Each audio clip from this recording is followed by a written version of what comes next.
وبركاته. نحمده ونصلي على رسوله الكريم. أما بعد، كل من عليها فان ويبقى وجه ربك ذو الجلال والإكرام. برادران عزیز و محترم، اس ادارے کے معلمین و معلمات اور عزیز طالبات، یہ تقریباً 2-2.5 مہینے کا عرصہ بہت تکلیف اور اذیت کا گزرا ہے. کورونا کی دوسری لہر میں ہزاروں بڑی شخصیات اس دنیا سے گئیں، لیکن ادھر تقریباً 2-2.5 مہینے میں جو لوگ اس دنیا سے گئے وہ بڑے اہم اور بڑے قیمتی لوگ تھے.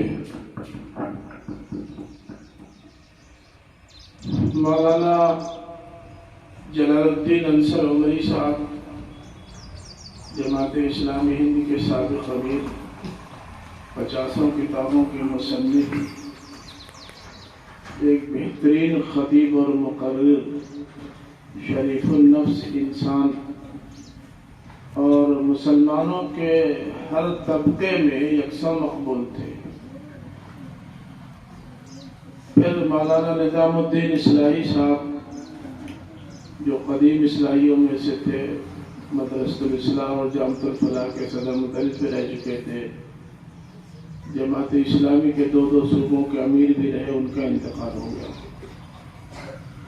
ان کے ایک ہی دن کے بعد منشی محمد انور صاحب، جو مدرسۃ الاصلاح کے فیض یافتہ تھے اور بڑے سماجی کارکن تھے، جامعۃ الفلاح کے ناظم بھی رہ چکے تھے، بڑے مخلص، نیک اور شریف النفس انسان تھے، ان کا انتقال ہو گیا. ان کے ایک دن کے بعد نامور عالم دین، مجاہد وقت، درجنوں کتابوں کے مصنف اور ایک معیاری نسواں مدرسے کے بانی. معیاری اس لیے میں کہہ رہا ہوں کہ ان کے ادارے سے جو طالبات فارغ ہوئی ہیں وہ دعوت کے میدان میں پورے ملک میں نمایاں کردار ادا کر رہی ہیں. ان کا انتقال ہو گیا. ان کے فوراً بعد نامور محقق، ایک بڑی علمی شخصیت دنیا اسلام میں جن کا شہرہ وہ مولانا عزیر شمس صاحب ہیں، ان کا انتقال ہو گیا. ان کے بعد پروفیسر نجات اللہ صدیقی صاحب، جن کا معاشیات میں بڑا کام ہے اور انہوں نے اسلامی معاشیات کو دنیا انسانیت میں پہلی مرتبہ متعارف کرایا. ان کے متعارف کرائے گئے معاشی نظام اور غیر سودی بینکنگ سسٹم کو آج کئی ملکوں نے اپنے ہاں نافذ کر رکھا ہے اور وہ بڑی تیزی کے ساتھ معاشی اور اقتصادی میدان میں ترقی کرتے چلے جا رہے ہیں. ابھی یہ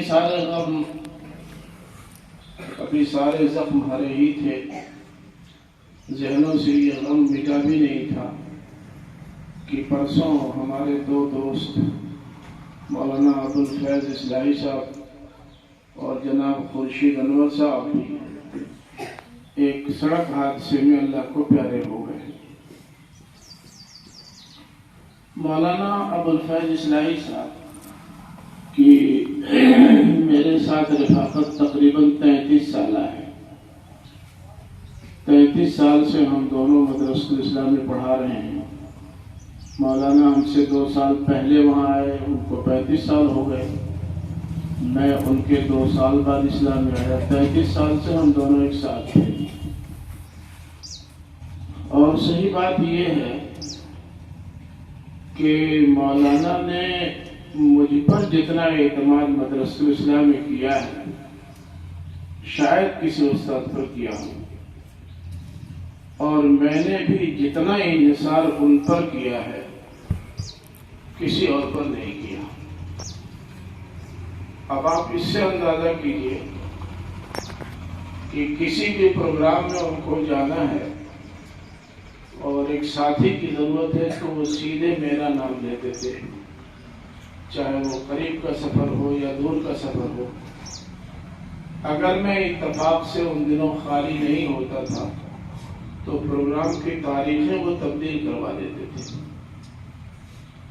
ٹھیک یہی حال میرا بھی ہوتا تھا کہ اگر مجھے کہیں دعوت دی گئی کسی پروگرام میں اور مجھ سے کہا گیا کہ بھائی کوئی اور مقرر آپ لے لیں، تو میرا پہلا چوائس، میرا پہلا انتخاب مولانا ابوالفیض اصلاحی صاحب ہوتے تھے۔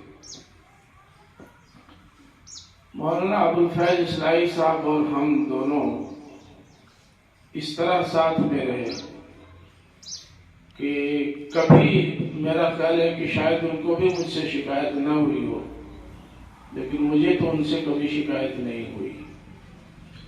بڑی خوبیوں کے، بڑے اوصاف و کمالات کے مالک تھے، لیکن میرا خیال ہے کہ سارے اوصاف و کمالات گنانے کی ضرورت نہیں ہے۔ ان کی زندگی کے کچھ پہلو جو ہمارے معلمات کے لیے قابل تقلید ہو سکتے ہیں، میں ان کا تھوڑا سا ذکر کروں گا، اور ہماری طالبات کے لیے ان کی زندگی کے کچھ پہلو جو زیادہ مفید مطلب ہو سکتے ہیں، میں تھوڑا سا ان کا ذکر کروں گا بس، ورنہ ظاہر ہے کہ 33 سال کی رفاقت کی داستان سناؤں تو کچھ نہیں تو 33 گھنٹے تو باہر لگیں گے۔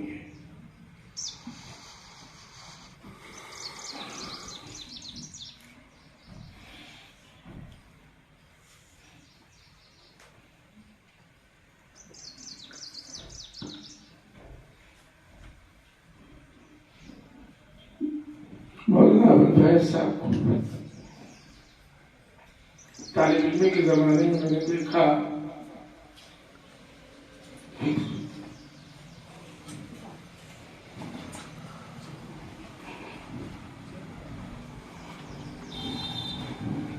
وہ مجھ سے بہت سینئر تھے۔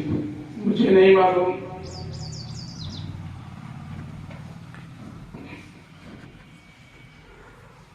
کہ ابتدائی درجات میں کیسے پڑھتے تھے، لیکن ان کا آخری سال میں نے دیکھا، میں ابتدائی درجے میں تھا، وہ آخری درجے میں تھے۔ مولانا کو میں نے دیکھا کہ یہیں اسرولی گھر ہے، مدرسہ الاصلاح قریب ہے، وہ روزانہ گھر سے آ جا کے پڑھ سکتے تھے، لیکن مدرسے میں ان کا قیام رہتا تھا، اور پوری دلچسپی کے ساتھ، پوری دل جمعی کے ساتھ تمام کتابوں کا مطالعہ باقاعدہ کرتے تھے۔ ہر مضمون، قرآن مجید ہو، حدیث ہو، فقہ ہو، ادب ہو، سارے مضامین کا بڑے اہتمام کے ساتھ مطالعہ کر کے جاتے تھے۔ ہماری طالبات کے لیے ان کی زندگی کا یہ پہلو نمونہ ہے کہ بڑی شخصیت بننے کے لیے ضروری ہے کہ طالب علمی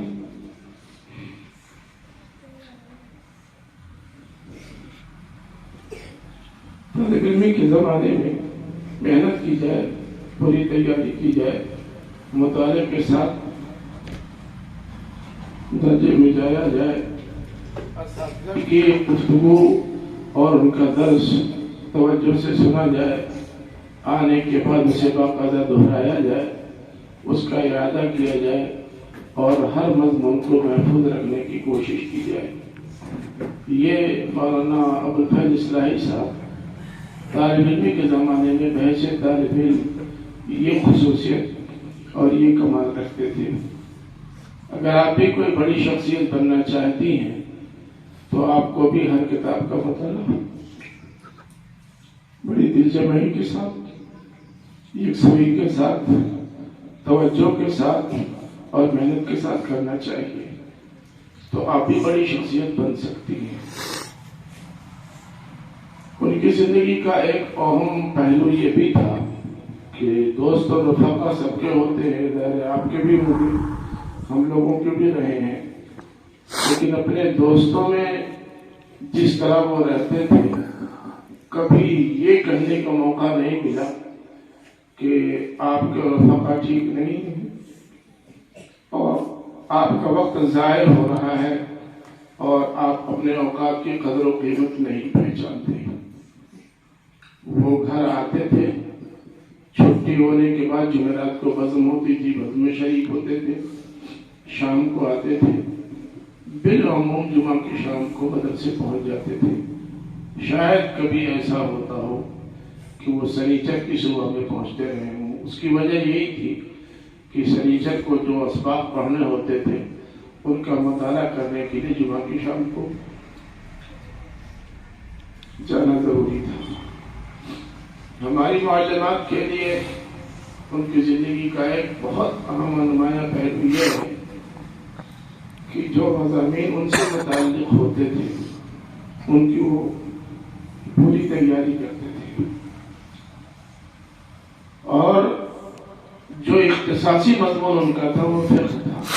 فقہ میں وہ پوری تیاری کرتے تھے اور جو کتاب پڑھانی ہوتی تھی صرف اسی کا مطالعہ نہیں کرتے تھے بلکہ اس فن کا مطالعہ، تاکہ پوری طرح تیار ہو سکے اور اگر طلبہ کچھ سوالات کریں فن سے متعلق تو پورے اطمینان کے ساتھ جواب دے سکیں۔ ہماری معلمات اور معلمین بھی ان کے اس پہلو کو اسوہ بنا سکتے ہیں۔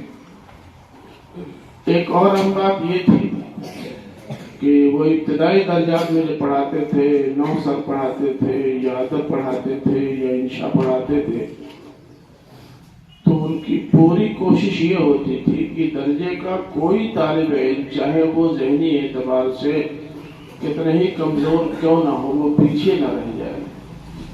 وہ ایک ایک طالب علم پر توجہ دیتے تھے، سب سے پڑھواتے تھے، کسی کے بارے میں ان کا یہ احساس نہیں ہوتا تھا کہ جو بھی تصدی طالب علم ہے اس لیے اس پر وقت ضائع کرنے سے کیا فائدہ۔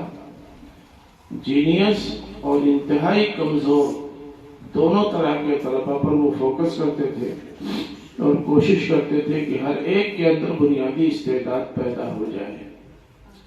ہمارے معلمین اور معلمات بھی اس پہلو پر توجہ دے سکتے ہیں اور دینا چاہیے کہ ذہنی مستویٰ سب کا یکساں نہیں ہو سکتا۔ کچھ بچیاں زیادہ جینیس و ذہین ہوں گی، کچھ کم درجے کی ہوں گی اور کچھ بہت ذہنی اعتبار سے کمزور ہوں گی، لیکن کسی کو نظر انداز نہیں کرنا ہے۔ سب کو کم سے کم اس لائق بنا دینا ہے کہ وہ اگر آگے اس میدان میں آنا چاہیں تو اپنی بچیوں یا اپنی شاگرد لڑکیوں کو اس لائق بنا سکیں کہ وہ معلمات کا فریضہ انجام دے سکیں۔ تو ہر ایک پر پوری توجہ دینا، ہر ایک کے ساتھ انصاف کرنا، ہر ایک کو درجے میں شامل رکھنا اور ہر ایک کو اپنے ساتھ لے کر چلنے کی کوشش کرنا، یہ مولانا کا وہ کمال تھا، وہ وصف تھا جو ہم اور آپ سب کو جن کی تقلید کرنی چاہیے۔ ایک اور اہم بات ان کی زندگی کا یہ ہے کہ جب آپس میں لوگ رہتے ہیں تو چاہے ساتھی ہوں اور چاہے کلاس کے ساتھی ہوں یا تدریس کے ساتھی ہوں، آپس میں کچھ نہ کچھ اختلاف ہو جاتا ہے، کوئی نئی بات نہیں ہے۔ ابھی کچھ دنوں پہلے میرا خیال مشکل سے 1 مہینہ ہوا ہوگا، میرے ان کے تعلقات انتہائی گہرے ہونے کے باوجود ایک مسجد کی بنیاد رکھتے وقت ایک موضوع پر میرا ان سے اختلاف تھا۔ میں نے اپنے اس اختلاف کا اظہار کیا اور میں نے یہ بھی کہہ دیا کہ مولانا آپ تو فقہ کے استاد ہیں، آپ فقیہ ہیں، لیکن اس معاملے میں آپ کے فقہ بہت پیچھے نظر آتی ہے۔ تھوڑا سا فقہی نقطہ نظر سے بھی آپ تدبر فرمائیں، غور کریں، پھر کوئی رائے دے تو زیادہ مناسب۔ تھوڑا سا وہ جذباتی تھے، جلدی غصے میں آ جاتے تھے، غصے میں آ کر کے انہوں نے بڑے سخت لہجے میں جواب دیا. میں نے بھی خاموشی اختیار کی، پھر انہوں نے بھی خاموشی اختیار کی. مشکل سے 10 منٹ وہاں ہم لوگ رہے ہوں گے، اور اس کے بعد وہاں سے نکلے تو وہ اسی طرح ملے جیسے اس اختلاف سے پہلے ملا کرتے تھے. لگتا ہی نہیں تھا کہ کسی موضوع پر میرا اور ان کا اختلاف ایسا ہوا کہ بات ذرا تلخ کلامی تک پہنچ گئی. اور اس کے بعد سے اب تک جیسے اس واقعے کو بھول ہی گئے ہوں، ان کو یاد ہی نہ رہا ہو کہ کبھی کسی موضوع پر ہم لوگوں میں کوئی گفتگو ہوئی ہے اس طرح کی. تو ہم لوگ بھی آپس میں رائےوں میں اختلاف رکھ سکتے ہیں، کسی مسئلے میں ہماری رائیں الگ الگ ہو سکتی ہیں، کسی کو ہم سے تکلیف ہو سکتی ہے، کسی کو ہم سے یا ہم کو کسی سے شکایت ہو سکتی ہے، لیکن یہ شکایت بہت دیر تک نہیں چلنی چاہیے. بس کچھ ہی دیر کے بعد شکایات یوں رفع ہو جانی چاہیے جیسے کبھی کوئی شکایت تھی ہی نہیں. تو کبھی تعلقات میں دراڑ نہیں آئے گا، ہمیشہ تعلقات میں استواری رہے گی، ہمواری رہے گی. اور یہ تعلقات انسان کے مستقبل ہی کی تعمیر نہیں بلکہ اس کے حال کو بھی حسین اور خوشنما بنانے میں اہم کردار ادا کریں گے. یہ وہ سب پہلو ہیں جن میں مولانا برابر یاد آتے رہتے ہیں، اور شاید بہت آسان نہیں ہوگا ان کو بھولنا. ابھی ایک خاص پہلو کی طرف توجہ دلائی ہمارے دونوں عزیزوں نے کہ وہ بڑے مہمان نواز تھے. میں نے دیکھا کہ متعدد لوگ مستقل ان کے گھر پہ مہینوں سالوں رہے. ظاہر ہے کہ اگر آدمی گھر کے ممبران کے ساتھ صرف رہے تو صرف دال روٹی بھی کھا کے گزارا کر سکتا ہے، لیکن کوئی بھی مہمان ہو، چاہے وہ ایک دن کا ہو چاہے سال بھر کا، تو کچھ نہ کچھ اس کے لیے اہتمام کرنا پڑتا ہے. باقاعدہ انہوں نے گھر میں تاکید کر رکھی تھی کہ ہمارا یہ مہمان ایک دن کا ہو چاہے سال بھر کا یا برسوں کا، مہمان کی طرح اس کے ساتھ سلوک ہونا چاہیے. اور ان مہمانوں کی وجہ سے پکوان بھی بہتر رکھنے کی کوشش کرتے تھے. کبھی بوجھ محسوس نہیں کیا کہ اتنے دن تک اس کو مہمان رکھا جا سکتا ہے. آپ بھی چولہے چکی سے وابستہ ہوں گے، آج نہیں کل. اگر آپ کے گھر کا کوئی فرد اس درجے کا مہمان نواز ہو تو آپ کے تعاون کے بغیر وہ مہمان نواز نہیں بن سکتا. بار بار چائے بنانی پڑ سکتی ہے، بار بار کھانا پکانا پڑ سکتا ہے، اور سالوں اہتمام کرنا پڑ سکتا ہے. انہوں نے خود ذہنی طور سے اپنے گھر والوں کو بھی اس کے لیے تیار کر رکھا تھا. یہ بھی ان کی زندگی کا ایک بہت نمایاں وصف ہے اور ایک ایسا پہلو ہے جس کی تقلید ہونی چاہیے. ابھی گفتگو یہ بھی آئی کہ مولانا ابوالفیض صاحب تعلیم نسواں کے سلسلے میں بہت سنجیدہ تھے. اس میں شک نہیں ہے کہ جب زمین دستیاب ہوئی اور یہاں ایک نسواں مدرسے کی داخلہ ڈالنی ہوئی تو جو لوگ بہت متحرک تھے، بہت آگے تھے، ان میں مفتی خورشید صاحب بھی اور مولانا ابوالفیض صاحب سر فہرست تھے. ان لوگوں نے بڑی قربانیاں دی ہیں جامعۃ الزاہدہ للبنات کے لیے. انہوں لوگوں کی خواہش اور کوشش پر اس کی تمام کمیٹیوں کا ممبر بھی بنایا گیا تھا. سوسائٹی، مجلس انتظامی، مجلس کارکن اور مجلس علمی کل کا، لیکن شاید اب ضرورت نہیں رہی. اس موقع پر مجھے یاد آتا ہے کہ اس کا نام رکھا گیا تھا جامعۃ الزاہدات. میں نے یہ تجویز دی تھی کہ جن کے نام سے آپ اسے قائم کرنا چاہتے ہیں اسے کیفیات ٹرین مت بنا دیجیے. انہوں نے پوچھا کیا مطلب؟ میں نے کہا جب کیفی کے نام سے کیفیات چلی ہے تو کیفی ایکسپریس بھی رکھا جا سکتا تھا، کیفیات رکھنے کی کیا ضرورت ہے؟ لیکن نام رکھنے والوں نے اس طرح نام رکھا کہ کیفی اس سے ذہن میں نہ آئے. تو اسی طرح اس کا بھی نام تھوڑا سا بدل دیجیے، اس کو جامعۃ الزاہدات کے بجائے جامعۃ الزاہدہ للبنات کر دیجیے۔ مفتی صاحب نے بھی اس سے اتفاق کیا، مولانا نے بھی اتفاق کیا، سب لوگوں نے اتفاق کیا اور اس کا نام جامعۃ الزاہدہ للبنات پڑا۔ یہ ظرف بھی آدمی کے اندر ہونا چاہیے کہ ایک رائے قائم کر لے، ایک فیصلہ لے لے، اور اگر کوئی مشورہ، مناسب مشورہ آ جائے، مناسب تجویز آ جائے تو اپنے فیصلے کو پیچھے کر کے مناسب تجویز پر عمل کرنے کے لیے آمادگی ظاہر کرے۔ یہ بھی ایک بڑی خوبی تھی مولانا کی جو بہت کم ملتی ہے، زیادہ نہیں ملتی۔ میں نے ابھی عرض کیا کہ مولانا کے بارے میں تفصیلات میں بیان کروں گا تو بہت وقت چاہیے۔ 33 سالہ رفاقت معمولی رفاقت نہیں ہوتی، بہت سارے نشیب و فراز گزرے ہیں، لیکن میں ان تمام تفصیلات میں نہیں جانا چاہتا۔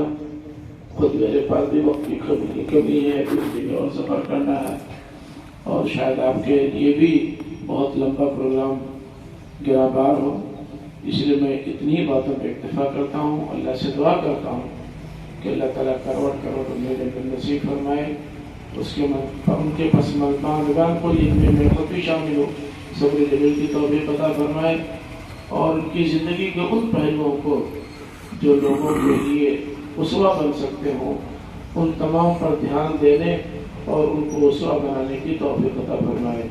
آمین۔ وآخر دعوانا الحمدللہ رب العالمین۔